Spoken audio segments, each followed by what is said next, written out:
Hello दोस्तों, स्वागत है आप सभी का। यूपी के तीसरे मोर्चे की सुगबुगाहट, मायावती के इस प्लान से बढ़ी सपा की धड़कनें, 11 सीटों पर पड़ सकता है असर। यूपी में तीसरे मोर्चे की सुगबुगाहट तेज हो गई है। माना जा रहा है कि बसपा सुप्रीमो इंडिया गठबंधन में शामिल होने को तैयार नहीं है। लोकसभा चुनाव की तैयारियों के बीच इंडिया गठबंधन में इन दिनों बसपा सुप्रीमो मायावती को शामिल करने के लिए कई तरह की चर्चाएं चल रही हैं।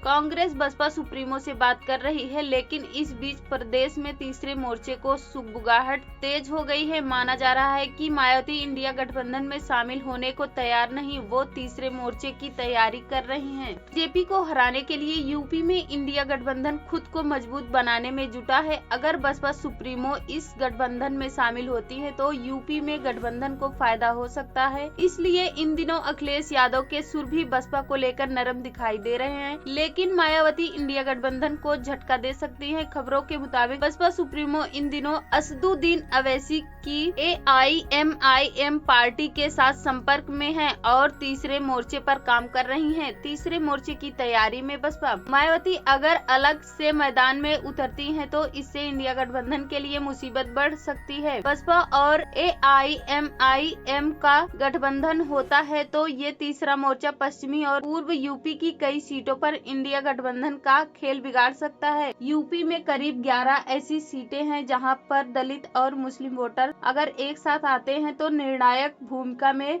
रह सकते हैं। इन सीटों पर पड़ सकता है असर। मायावती और अवैसी की पार्टी अगर एक साथ यूपी में चुनाव लड़े तो इससे कई सीटों पर असर पड़ सकता है। इनमें सहारनपुर की सीट शामिल है जहां मुस्लिम वोटर 20% 2019 में बसपा सपा गठबंधन के दौरान बसपा ने यहां से जीत दर्ज की थी। इसके अलावा बिजनौर, मेरठ, बुलंदशहर और कैराना में भी दलित और मुस्लिम गठजोड़ इंडिया गठबंधन को नुकसान पहुंचा सकता है। इसके अलावा मुरादाबाद सीट भी 2019 में सपा ने जीती थी, लेकिन बसपा अलग रहकर इस सीट पर भी टक्कर दे सकती है। अलीगढ़ और संभल सीट पर भी मुस्लिम आबादी निर्णायक भूमिका में है। पूर्वांचल में घोसी, गाजीपुर, आजमगढ़ ऐसी सीटें जहां मुस्लिम वोटर बड़ी तादाद में हैं। अगर दलित वोटर इसके साथ जुट जाए तो मायावती यहां बड़ा खेल कर सकती हैं। अगर वो खुद भी ना जीत पाए तो वो इंडिया गठबंधन की हार की वजह बन सकती हैं। 15 जनवरी को मायावती का जन्मदिन है। इस दिन वो जो संदेश देंगी वही उनका आखिरी फैसला होगा। अगर उन्होंने इंडिया गठबंधन या अखिलेश यादव के लिए नरमी दिखाई तो माना जा रहा है कि वो